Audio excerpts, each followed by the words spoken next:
Initial treatment क्या यथ एफिडस अक्सर ज़मींदार सवाल कर जुबैर साहब अस कुन जाए ब्लैक एफिड लबन या कुन जाए ग्रीन एफिड लबन अत कुस ट्रीटमेंट करो इनिशियली यम अमिच इन्फेस्टेशन कम गम एफिड कम अस्सलाम वालेकुम वरहमतुल्लाह खैर मकदम तुहद बैक फिर सनिस वीडियोस मज तो आज समझाओ कि एफिड आसन क्या तो अम ब्रोट पज समझुन कि एफिडुक लाइफ साइकिल क्या यम सात यथ बारकस पे कुलिकिस मसलस पे अमिक ठूल प्रेजेंट यम सात समर सीजन या स्प्रिंग सीजन यवन अम पे एग्स हैच गन अम मज नेरान निम्फ लकट लकट किम नेरान एफिडन हंद अम बारक पे ठीक युथे युहद लाइफ साइकिल ब्रोट पकान अम पे अडल्ट स्टेजस पे वातान तो अडल्ट पे फाइनली यम सात इन्फेस्टेशन एक्सेस गि लगभग मानियो तुम 80% ज़्यादा यहज प्रोडक्शन गि तिकाज यमन मज क्वालिटी कि यम प्रोड्यूस जल्दी जल्दी गन यहद नंबर जल्दी जल्दी इनक्रीज गन तो यम सात 80% प्लस यहज इन्फेस्टेशन गन अम पे बनन विंगड एफिड्स अम पे फहलन अक कुल पे बीस कुलिस बी बाग पे बी बागस तम तो इथे कट हर कुन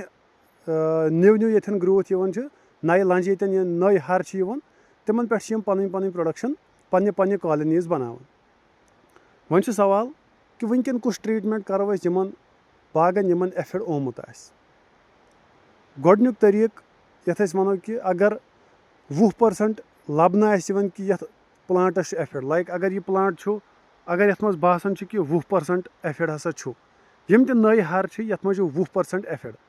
दैट मीनस तम पे गसन केमिकल स्प्रे पे लाइक इमडाक्लोप्रिड या थायोमिथक्जिम या नीम ऑयल ऑर्गेनिक अगर कह वन कि बह हेका ऑर्गेनिक बेस्ड तो तंद खतर बेहतर सह नीम ऑयल मगर गोड वुचन कि यहज इन्फेस्टेशन कच अगर यहज इन्फेस्टेशन कम तेल कह ज़रूरत यमन तुथ कह पेस्टिसाइड छकुन तुथ कह इंसेक्टिसाइड छकुन यम तिम जानवर मरान तिम इंसेक्ट मरान यम सान बागन मज आसनी ज़रूरी लाइक यथ वन लेडी बर्ड इस एफिडस खेवन सह बागस मज प्रेजेंट यम सात हाई ड्रग इंसेक्टिसाइड छकन सह बिचार किल गसन सह तथ मरान तो सारे खुद असल तरीक कि करो यमन आर्चडन मज नाइट्रोजन यूज कम यमन आर्चडन मज इन्फेस्टेशन लबन।